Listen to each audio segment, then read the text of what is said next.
Sou peregrino aqui, em terra estranha estou, no reino. Bem-vindo ao podcast Estrangeiros e Peregrinos. A mensagem de hoje será apresentada por Dennis Allen.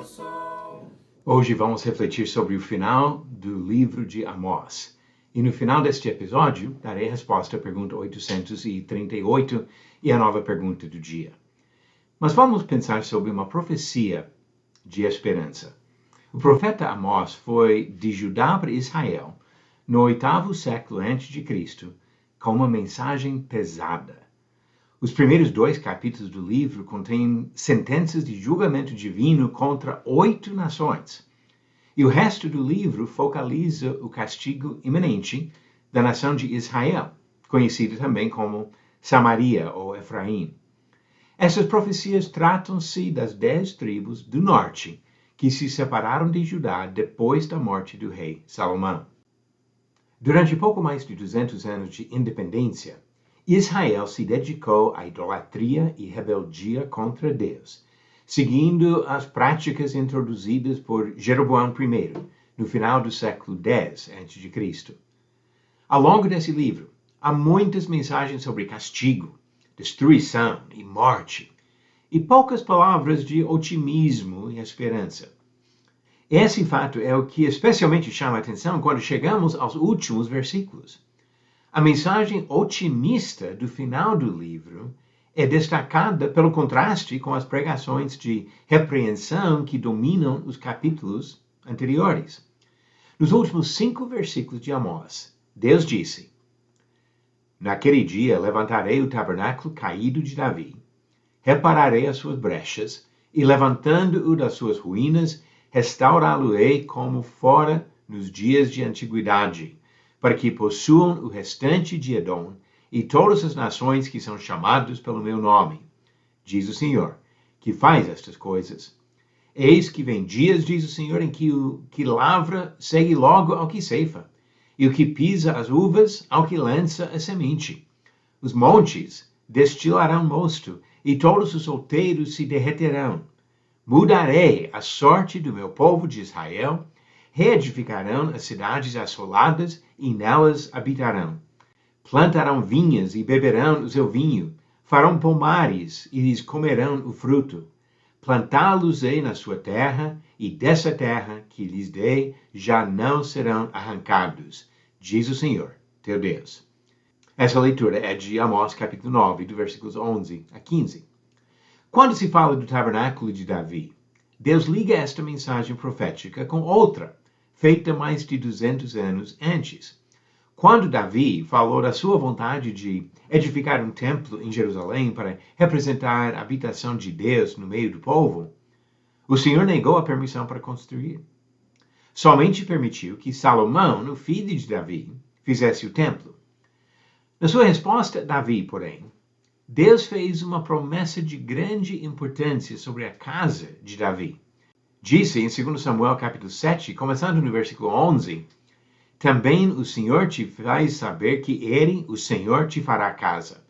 Quando teus dias se cumprirem e descansares com teus pais, então farei levantar depois de ti o teu descendente, que procederá de ti, e estabelecerei o seu reino. Este edificará uma casa ao meu nome, e eu estabelecerei para sempre o trono do seu reino. Eu lhe serei por pai, e ele me será por filho." Esta casa é o tabernáculo de Davi, citado em Amós 9, e se refere ao reino do Messias, Jesus Cristo, descendente de Davi.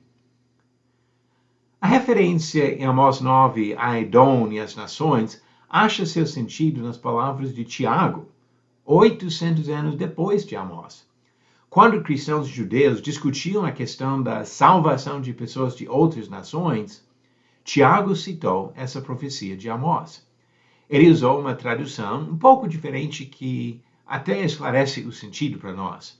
Diz em Atos capítulo 15, versículo 16 a 18, "Cumpridas essas coisas, voltarei e reedificarei o tabernáculo caído de Davi, e levantando de suas ruínas, restaurá-lo-ei, para que os demais homens busquem o Senhor, e também todos os gentios sobre os quais tem sido invocado o meu nome, diz o Senhor, que faz estas coisas conhecidas desde séculos. A palavra gentios aqui vem da palavra grega ethnos e significa povos ou nações. Os judeus usavam esse termo para identificar as outras nações em geral. E assim Tiago mostrou que Deus havia revelado séculos antes a sua intenção de oferecer a mesma oportunidade da salvação para todos, judeus e gentios. E assim Paulo disse em Romanos capítulo 1, versículo 16, que o Evangelho é o poder de Deus para a salvação dos judeus e dos gregos, ou seja, os outros. O livro de Amós fala sobre a ira de Deus contra as nações de Síria, Filístia, Fenícia, Edom, Amon, Moabe, Judá e Israel. Devido aos pecados desses povos, Deus mandaria seu fogo destruidor e outros castigos. Mas, no final da mensagem, ele reforça a mensagem de graça, misericórdia e amor, quando fala da oportunidade para pessoas de todas as nações receberem o dom da salvação por meio do descendente de Davi, Jesus Cristo. Lembramos as palavras de João 3, versículo 16 e 17.